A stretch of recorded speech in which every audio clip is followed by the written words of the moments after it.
Welcome back. It's another episode of the Even Year Dynasty Show. We are recording late at night on Thursday, so you're probably seeing this Friday morning. It is time to talk Shohei Ohtani. We have said that we were going to do a full episode for Shohei, and we're going to go ahead and do that today.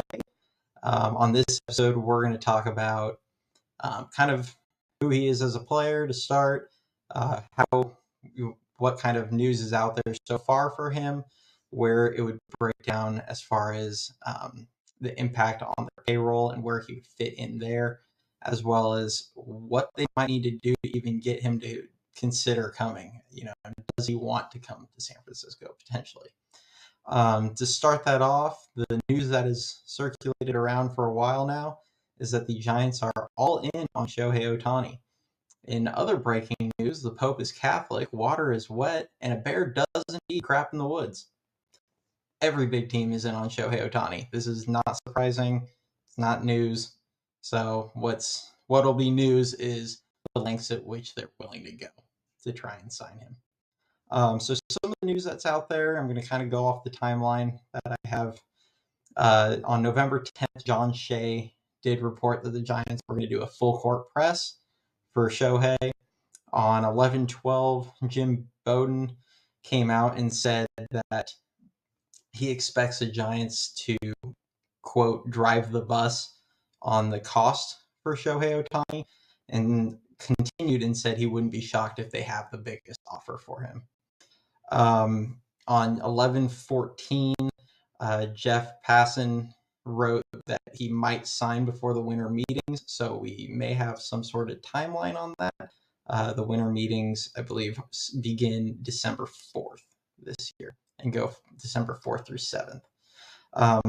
There also came out reports that his agent Nez Bolello was at the GM meetings back earlier this month, and they were staying at an off-site hotel. There were reports that kind of got out there that they want it to remain a secret. They don't want news of meetings going out, and if leaks do happen from whoever's negotiating, they may hold that against that team. So we'll see if there's much for as far as leaks come out, but we're not really gonna worry about that right now. Now, who is Shohei Ohtani as a player?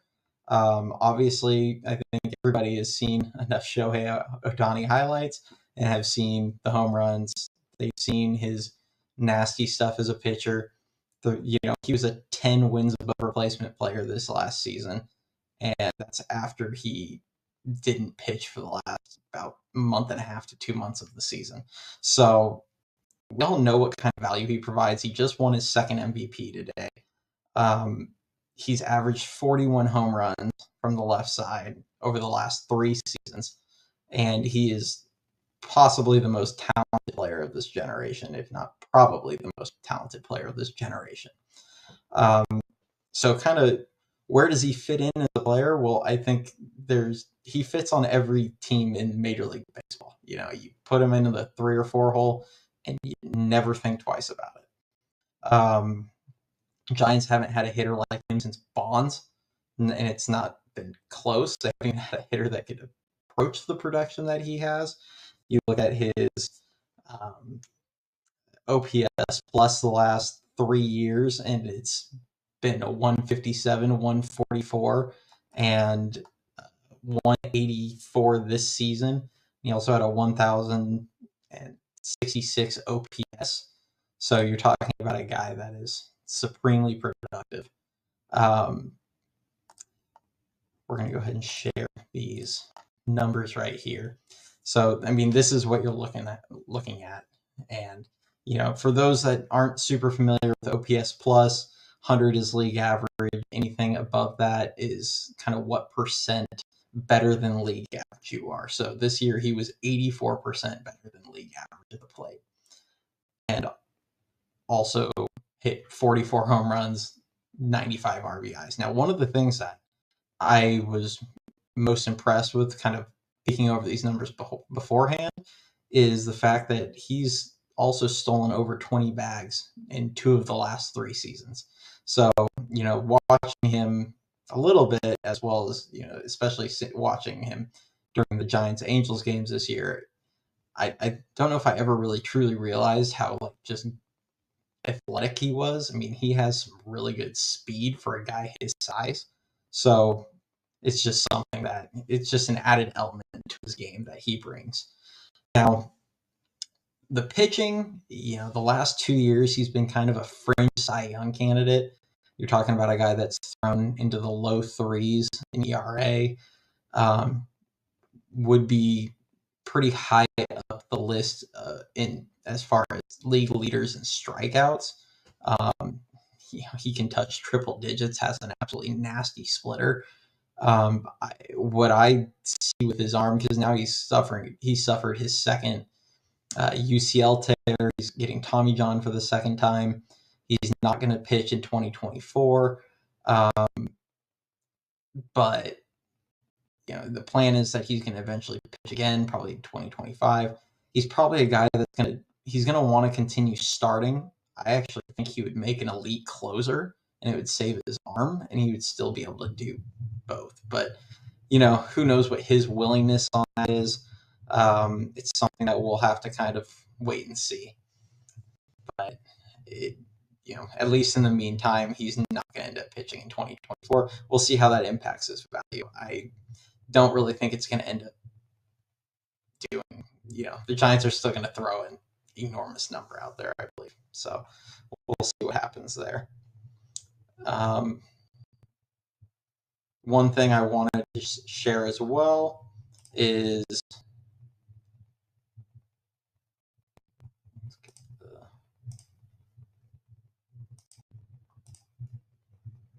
give me 1 second. One thing that has been brought up, John Heyman brought it up today, talking about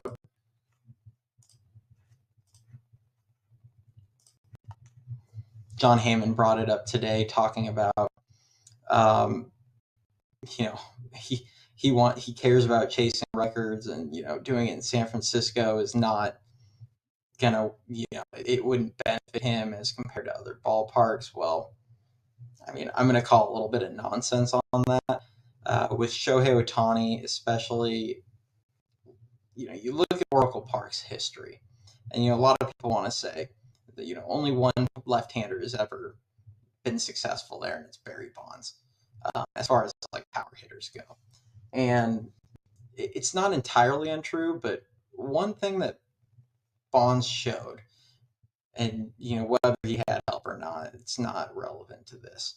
One thing that Bonds showed is that for you to be left-handed and be successful in Oracle Park, I think you need to be able to do two things. You number one, need to be able to turn on a ball and put one down the line or hit one out in right field, because AT&T Park does have a short porch in right. It is only, yes, there's a 24-foot wall, but it's only 309 feet to right field.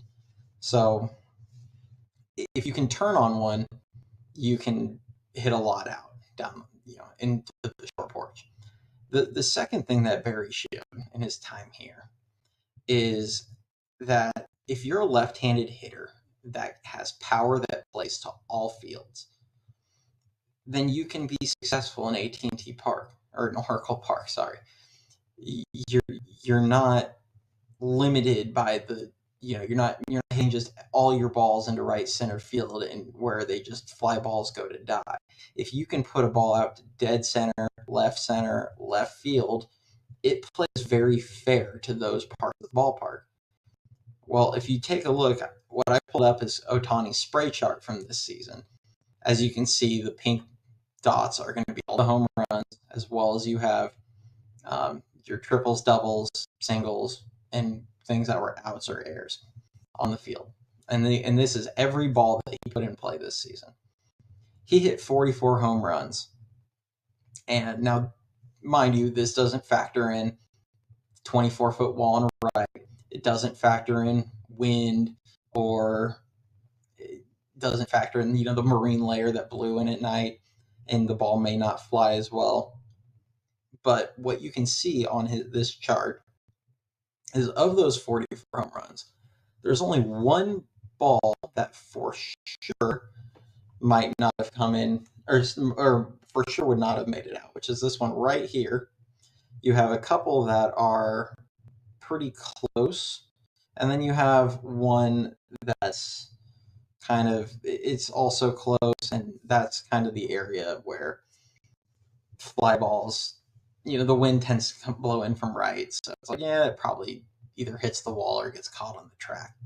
But conservatively, you're looking at 5 balls that might have been questionable.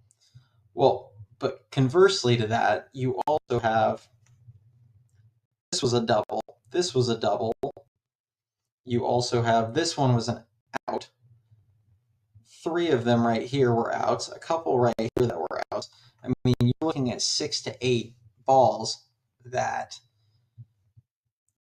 were outs in whatever park they played in, but potentially would have left Oracle. So, what the data is telling you is that Oracle is not going to have as much of an impact on him as some of these guys like John Heyman, who just talks out his rear end, is trying to make you think.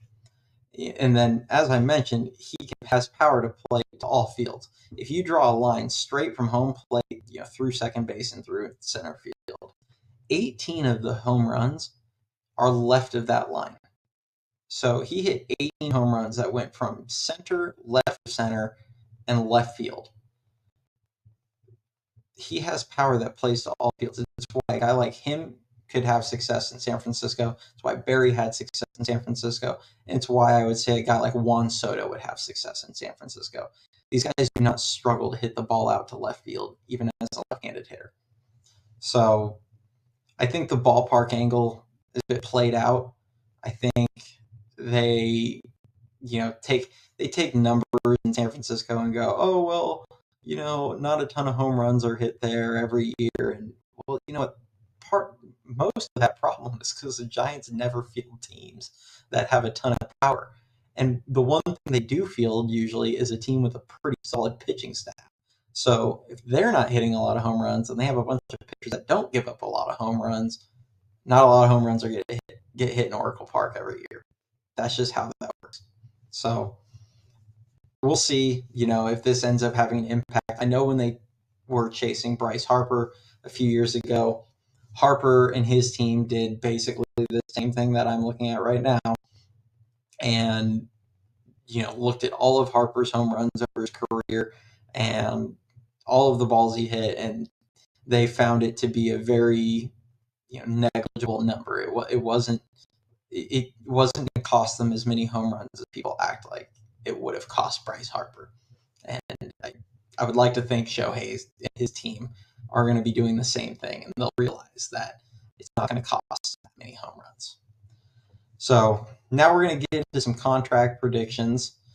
One thing that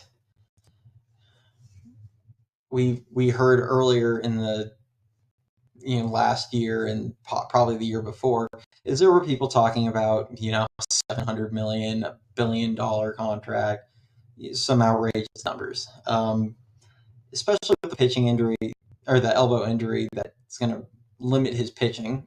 He's not pitching next year, and we'll see going beyond that. It's not going to be anything like that. Now, granted, I do think he ends up being the first $500 million player. So we're going to go over kind of what the contract predictions that are out there are.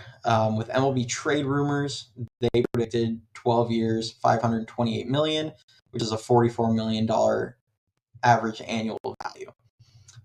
Jim Bowden predicted 10 years, 477 mil, which is 47.7 AAV, or 47.7 million AAV. Spotrac predicts 12 years, 552 million, which is a $46 million AAV, and CBS Sports predicted 10 years, 500 million, which is a $50 million AAV. What's important to note is that Verlander and Scherzer have the highest average annual values. that any player has signed in Major League history at 43.33. Or 43.3, I'm sorry, million. Aaron Judge last year, as far as long-term contracts, has the highest at 40 million. So is he going to take $50 million? Or is he going to get 50 million AAV? We'll see. It might depend if it's a 10-year deal versus 11 or 12 or 13-year deal. It could change the they may get a little lower if he goes any longer. Now the real question is going to be, does it take 50 for the Giants? Which the answer to me is probably yes. And if I'm being honest, I'd pay him $50 million a year for his bat alone. I wouldn't even care if he throws another pitch. The pitching is just a bonus to me. The reality is the Giants have not had somebody that could have his kind of impact at the plate, and really they can afford it. They're so flexible right now with their payroll. They are so limited they have so little, I should say, contracts committed beyond next season. You have their team just prints money. The ballpark is paid off.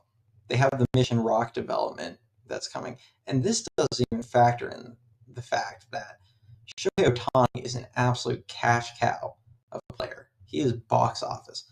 That stadium, regardless of how many games they win or lose, would be sold out daily if he was in the lineup every day. And they would make so much, just an increased revenue from that merchandise. He would pay for himself virtually. So, regardless of what he ends up getting, I wouldn't be shocked if it's closer to like 45 million a year. I also would be shocked if he clears 50. I think the Giants are going to be, they're desperate. They're going to throw just they should just walk out there with one of those big giant checks that you see like on prizes and just have his name and it's blank and just say fill in a number and amount of years and we'll give it to you. So we'll see what that ends up being, but those are the contract kind of projections that are out there. Now, where do they stand as far as payroll and where would he fit into that? Currently, their luxury tax payroll, they're at $164.7 million. The competitive balance tax is set for $237 million this year, which leaves them $72.3 million under the CBT. Let's hypothetically say they managed to sign him to a $50 million a year deal. I'm just going to use an even number like that. They're still $22.3 million under the CBT, which does leave them room to add other players. Now, the thing to keep in mind is, does he even want to come here? Well, with the current roster as it stands, probably not. The promise that they're going to add more, they're probably going to have to try and prove something to him. Now, who that is to get him interested, they've talked about like Matt Chapman. They're apparently going really hard at Cody Bellinger. They're going to try and sign Yoshinobu Yamamoto. Any of these guys. I mean, Blake Snell. Sean Heyman brought up Blake Snell yesterday as well. Any of these guys is going to signal like a seriousness that they are trying to win, and they're trying to win right now. And the other thing that he's going to care about is having it being set up to be a sustainable winner as well. Well, the Giants do have quite a few young players and guys that have flashed good potential that are at the major league level right now. So I can guarantee you he's going to care that they have a guy like Patrick Bailey, who's going to be 25 years old, Gold Glove finalist. They're going to care about having young guys like Tyro Estrada, who's only going to be 28, Mark Luciano, if he ends up being a good Kyle Harrison, Luis Matos. He's going to care about these things because he doesn't want to just go somewhere that's going to be able to win this season. If you're making a 10 to 12-year commitment, you're caring about your future going forward, trying to win year in and year out. So I do think with all the young players, like, that is a bonus that they have them, but they do need to have good players right now, because he's not going to want to come to a team that's not ready to win. So they are 72.3 million under the competitive balance tax. Like I said, they could potentially sign a guy like Matt Chapman, for instance, put him at third base. It's a righty bat. Now, granted, he has declined the last 3 years with his bat. He's had a sub 760 OPS for 3 straight years. Now, if you go off WRC plus, he's been about 10 to 18% better than league average those years. Still, he does have some nice pop. He's like a 20 homer guy, but his main calling card is going to be he's an elite defender. I mean, he's won 2 platinum gloves. I think he just won his 4th Gold Glove this season. So, you could sign a guy like him. You would still need to clear a little bit of space to get back under the competitive balance tax. You could sign a guy like Yoshinobu Yamamoto, go in on pitching. Now, he might want more protection in the lineup. That's going to be an issue if you go that route, but your staff is going to be really good, and you have to think your offense will be much improved with Shohei. You could go Cody Bellinger, but I mean, all of these are going to get you slightly above the cap. Now, one thing, if you get a guy like Matt Chapman, for instance, is you can easily end up looking to trade either a guy like Wilmer Flores or JD Davis, who both of those guys, or both, which both of those guys are, Wilmer's got a contract for $6.5 million. JD Davis is under contract for he's projected in arbitration $6.8 million. So you can clear some space that way. They have a log jam in the outfield right now. You have, I brought it up in previous episodes that you have basically 4 guys that are pretty redundant in Mike Yastrzemski, Austin Slater, Mitch Haniger, and Michael Conforto. Yaz and Slater are going to be the easiest of those guys to move. Yaz is estimated to make $7.6 million in arbitration. Slater's estimated to get about $3.6 million. So you could potentially move one or both of those guys. Or if you can get someone to take Mitch Haniger or Michael Conforto's contract, or at least you may have to pay some of it, but get someone to take on half of their contract, you could clear some space. Because Conforto's due $18 million. Haniger is due $19 million this year. So there are ways they can create room. Now, one thing that they also could do is they can easily go over the competitive balance tax for a year. And, I know it's not something they've done a ton. They have done it a few times. Everybody likes to everyone likes to throw the Greg Johnson quote out there, the break-even quote that I'm sure almost everybody has seen by now. But, the question was, should the fans expect that the CBT be a limit on spending?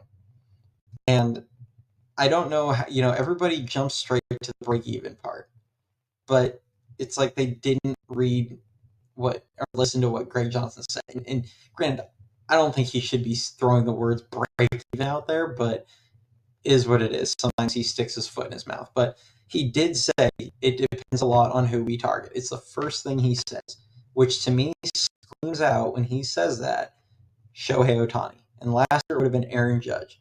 He's saying, there are certain players that you don't care about going over the CBT for, because that guy is going to make you so much money that it really does not matter if you go over. And then he follows it saying, when you look at the luxury tax, 1 year you can go past that if you have to. I don't think it's something we want to do for a long period. I think if you look at the teams that have jumped up in free agency, they didn't really have great years this year with spending, so I'm not sure that's a direct correlation there. He's not wrong. Top 3 teams in payroll all missed the playoffs. Granted, teams 4 through 9, I think it's 4 through 9 or 4 through 7, all made it, and it was like 6 of the top 10 made it. So yes, and you go into past years, and most of the top payrolls make it. There's always going to be some that don't.